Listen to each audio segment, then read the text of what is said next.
Okay, take two here. I had to scrap the initial start because I messed up which recording I was going to start with. But we are here with another edition of Canadian Corner. I'm your resident Canadian, Liddell. We have a match between Mallow, Oats, and Platform today. It's a replay cast. Um, Mallow, Oats, and Platform so far this season have been up and down. Mallow Oats had a terrible start, but they've been getting some wins lately. Whereas Platform has been kind of up and down week to week. Both teams, I would say, fight in that contention for the last two playoff spots, 7 and 8. So this match has a lot of implications for that. As for the bans, we see Mallow Oats banning out Alterac Pass and BOE, while Platform banned out Spiders and Braxis. Platform deciding to go to Volskaya. Important to note, Volskaya is somewhat underplayed these days because it's not in Storm League rotation. Meaning it's some teams they choose to practice through scrims only, others do Storm League only, some do a hybrid, but for those who do mainly Storm League, that's going to be a disadvantage because you're just not as fresh on that map as other people. Alright, we are loading in here to game one.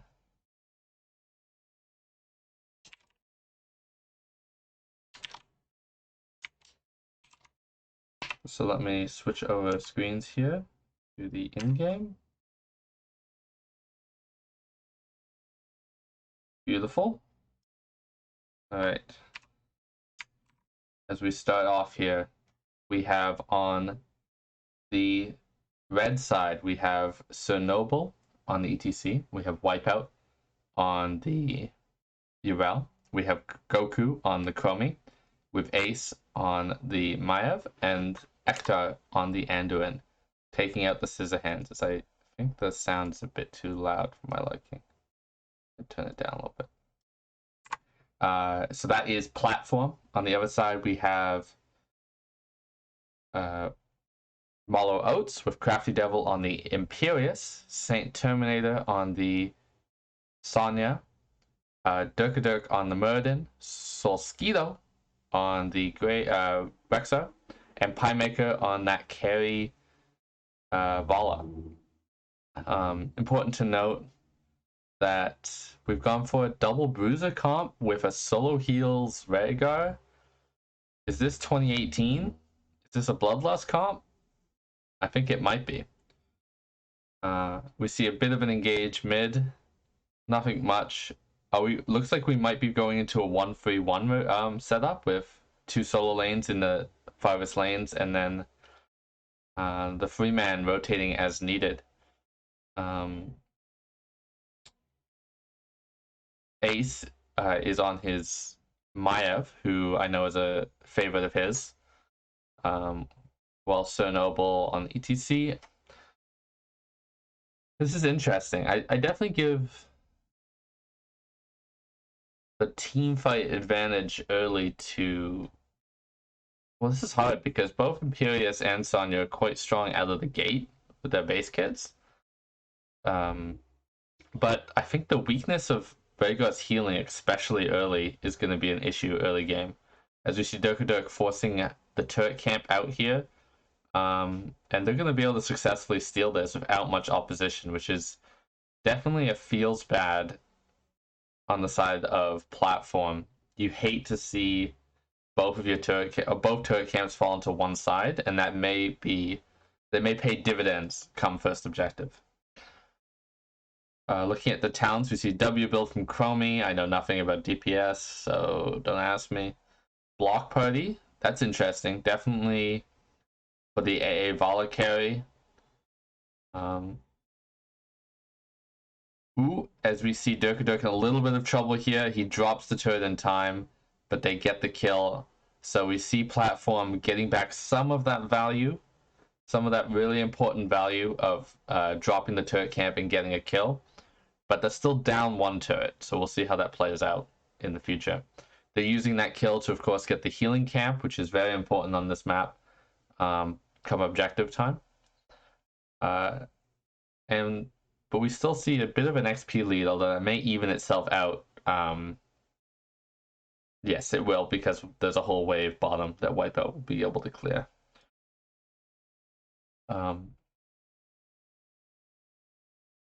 Both camps, both siege camps being done. A bit early here for Mallow Oats, as platform is going to do their second, and that usually means that their camp is going to win priority unless Imperius stays up here and clears it out. Although Imperius not the best way to clear, more like less of a bruiser and more of an assassin these days, in my opinion. A very beefy assassin. The initial cap goes out to Mallow Oats, as they kind of just position and kill time. Volskaya's objective works a bit different from others. It's kind of a king of the hill, but while it's contested but captured, it doesn't really matter until the end, because it will continue ticking up for the team that has captured it. We see a hook onto Durkadurk, but he's Murden. He doesn't really care. We have yet to see the healing well drop, as Wipeout is now finally just joining the fight. And there's a big slide and a dash and a lot of damage coming out onto the... Whew. As Mayev gets a nice combo, ETC gets a nice dash, and we see Sonya and Murden fall there. Like I said, I worry about the sustain healing of Rhaegar early game. Takes quite a few of his talents to turn online. And we see Platform returning the favor, stealing the aggressive camp as we start getting ticks down. It's 99% in the favor of Mallow Oats, so Platform really has no room for error here when holding this point. Wipeout on the flank, holding a position. ETC getting a big charge, taking a ton of damage. He slides onto 3 of them. So Skeeto falls down, Imp falls down, Saint Terminator will fall down. And that is 3 kills and first objective over for the side of Platform. They quickly take this time to get another turret, as Durkadurk is being annoying to Goku top, but will not get the kill. Collect some of that XP. As Anduin and ETC get right into the Protector. Makes sense, they have the least siege of anyone on their team. And they're doing the... and they're going for the old meta of taking out top well first. The reason for this is next objective is top, and if you take out their well, it's easier to maintain a long fight top here, as they also have a 2-level lead and a 6-0 in kills.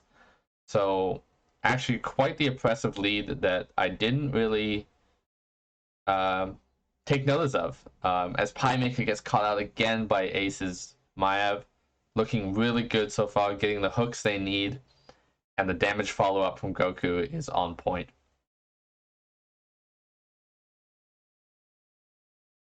Anyway, so yes, you take out the top well, which makes the next objective easier, and you hope to snowball from there. Weirdly enough, I remember in CCL they changed the meta slightly though, where they started getting bottom well first, but if they won first objective. And that was because the reasoning was, yes, you may not, mid may be more contested, and you may not win second objective, but it does help you win third objective if you get this well. The reasoning there would be third objective has a lot more value than first objective, because first objective often doesn't get a full fort. It often gets a wall and the well.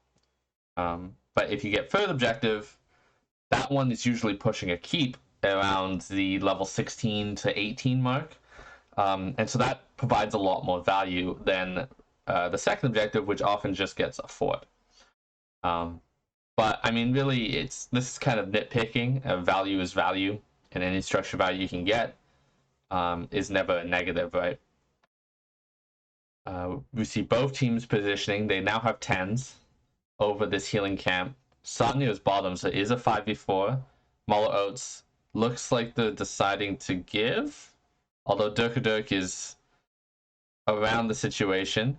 We see Marsh come out, but it's not going to do much, as there's a full 5v5 and a 4-man leap that is nasty. Anduin saving his team with an excellent ult, as Maiev just goes ham on the Q resets, and that's another 4 kills. So platform in looking more like diamond form right now, as they are mopping up Mallow Oats in these team fights. They get the healing, which they immediately dropped in that fight, but it's going to get them a turret, and we'll see what siege value they get with this. They may just split off for XP, but they do have a 2-level lead, 11-0 in kills. You gotta think they would want to force the issue and get some structure value, and that's what they will do mid. But it's only going to get about half a foot. But they're going to get their own turret as well. Haven't talked about level 10s yet. So we see Slowing Sands, that's a given considering the King of the Hill type objective. We see what's this called? Warden's Cage, that's correct. For Maiev to get more of these combo ults, which makes sense because they're kind of 4 melee on the side of Mallow Oats. Pretty much standard stuff. Ardent Defender, which is the shield for Urel, which makes her one of the hardest to kill solo lanes in the game.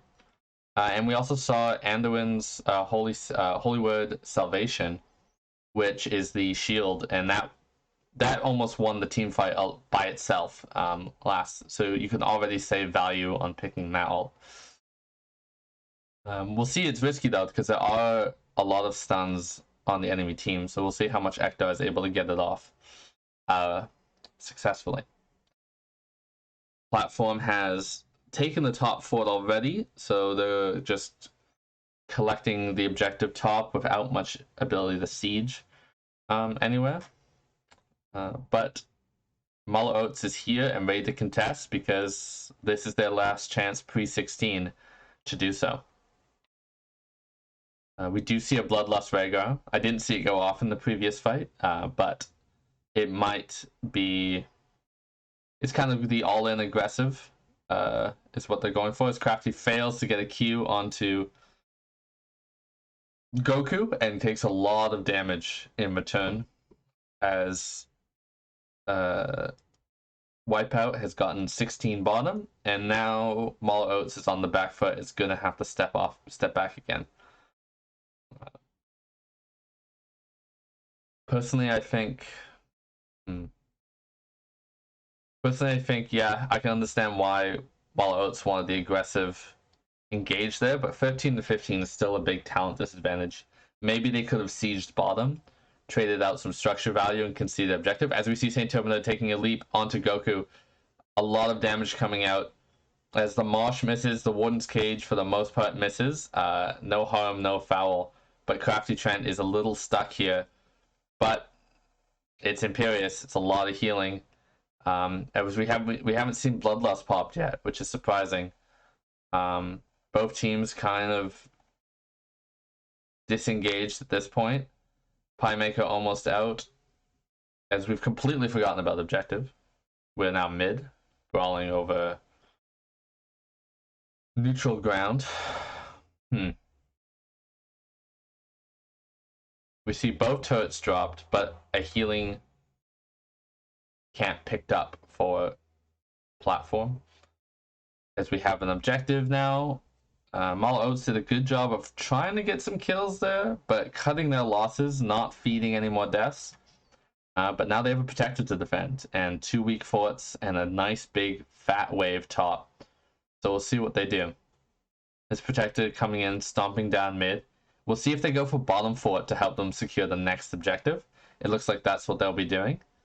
As we see Goku caught a little bit on a quite greedy rotation, and they're gonna fall, as Wipeout is now being chased as well. Anduin jumped out of the protector for his own safety and trying to possibly save others, as that kill is going to mean that there's really not much value coming out on the side of platform. as Mallow Oats is going to successfully defend. But they still have that 2-level XP lead. And 20s, that's be interesting. I think 20s might be online for a platform come next objective. It's going to be close. But if that's the case, then Mallow Oats is going to have to concede another objective, and that's going to be threatening keep, and that's not something you want to see. But I do think getting that kill onto Goku was huge. It really mitigated them taking bottom here, and keeps you a fort in the game and a well in the game for the next objective to fight over here. Looking at more talents. Slam build from Sonya, which is to be expected. That's a beefy front line for platform. And you get the percentage damage. Yeah, the Giant Killer from Giant Slammer at 16. Both 16s online here. I'd expect Mallow Oats to want an engage before they can get 20. But platform set up well in bushes here. Patiently waiting as a Q comes onto Goku. And it's looking like a full engage. Oh, never mind. I was too excited. I prematurely called that fight. Sonya is headed down though, because fight has been called. And Maya is clearing mid, so if Sonya gets down here fast enough, we could see a big engage here.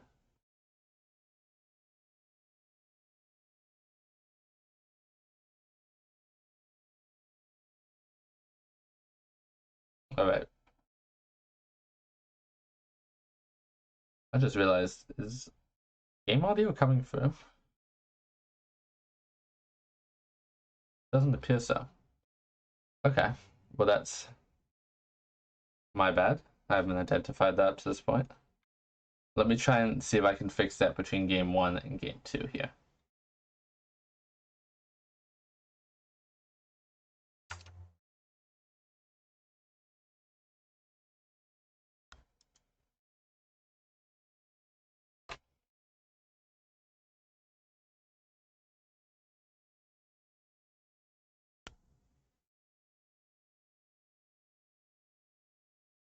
We see the healing camp taken here by Mallow Oats. So Noble with the Mosh, it is interrupted as there's a lot of damage coming out. Ults being dropped either way.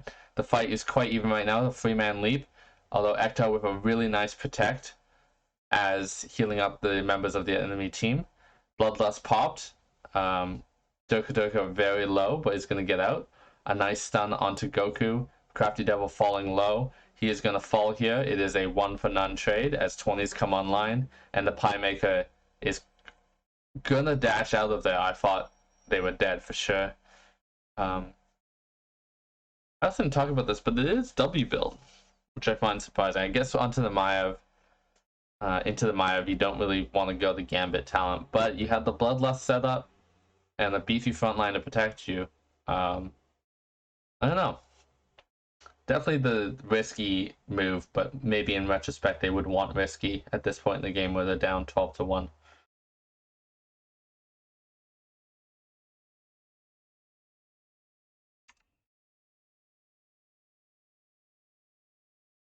I'm just sorry. Platform has taken bottom fort here for free, uncontested. Obviously down 20s. As I'm just looking quickly into the sound issues here.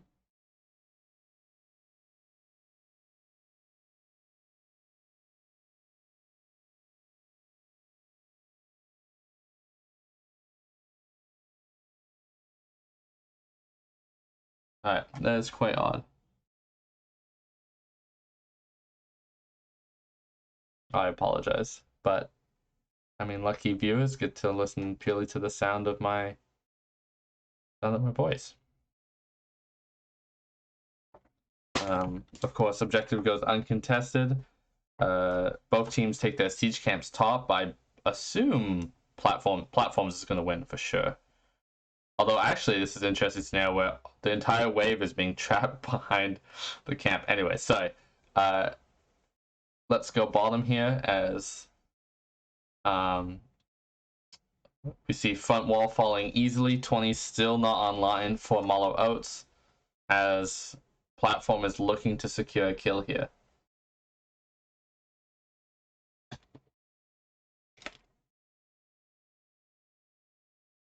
Just see posturing. We see a couple switch around, so Noble is getting out of the mech. Wipeout is getting in. This is probably to have more CC and peels should the other team decide to dive. Oh, both are jumping out now, as they're letting the Protector be somewhat of a big siege minion, and not getting much value of it.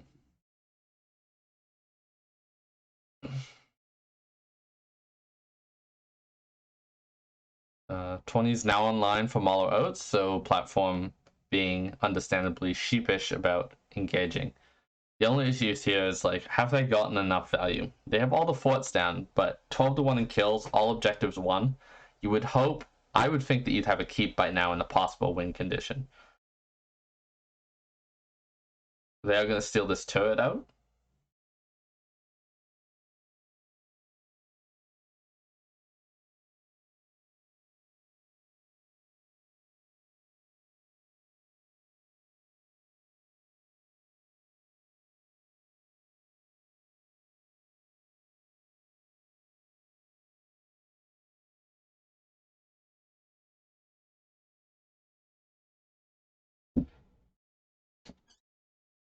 In a couple of hours, Liddell. Okay, sounds good. Okay, we see just a bunch of posturing now. I don't expect either side to really force an engage. If you're the side of Mallow Oats, you're the one probably a bit hungrier for it, considering the structure disadvantage you currently have. But platform, you can't just simply walk over and let them just have whatever they want, just because you have a structure lead. So it's quite the dilemma. As we see level 20s come out, piercing from Chromie, that's to be expected. We see Storm Shield from ETC instead of Death Marsh. Probably that's due to the fact that there's so few deaths on the side of platform that you think, well, I can get more value being alive than dead. That's fair. We'll see if that decision haunts them at a certain point. And Varian's Legacy. Basic attack burn. That's an interesting one coming up from Ektar. Another aggressive one saying I haven't died yet, so let me add more value to these team fights.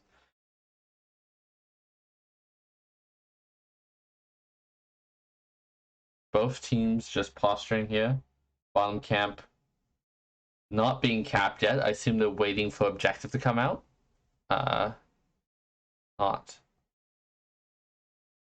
quite the wise move, I would say.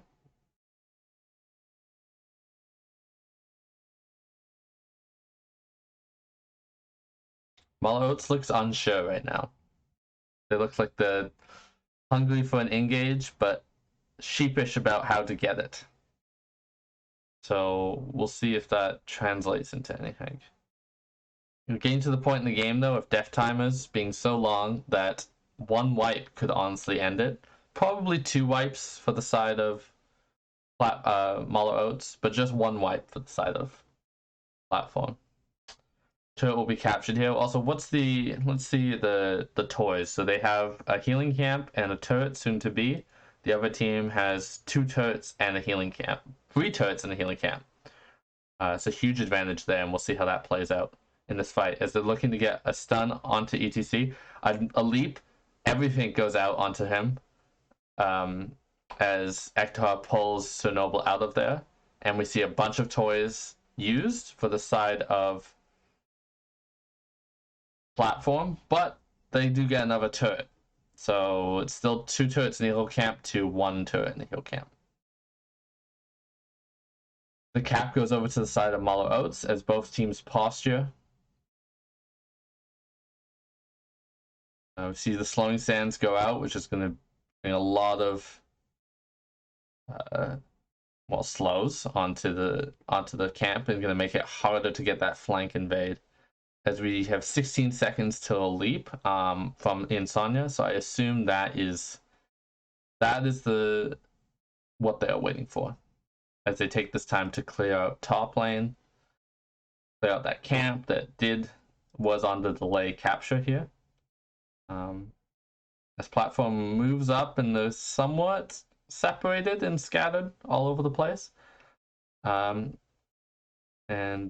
they are going to take this second healing camp. So equaling up the toy advantage is now equal toys for both teams. As Durkadurk goes in for an aggressive attack, jumping onto the Maiev. They're taking back this capture point. Wipeout in the flank position. And of course they have sight with these traps.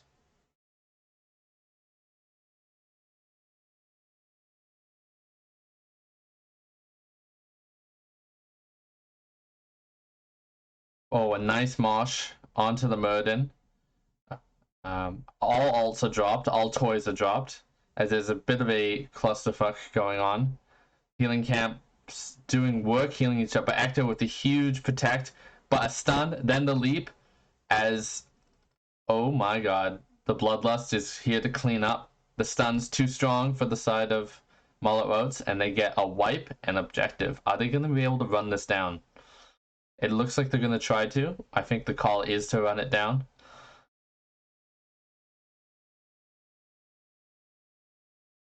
50 seconds left. Sonya with nice siege. Vala with good siege. Vega, as far as healers go, pretty good siege. Yes, it's going to be game. As Goku can't do much to protect this lonely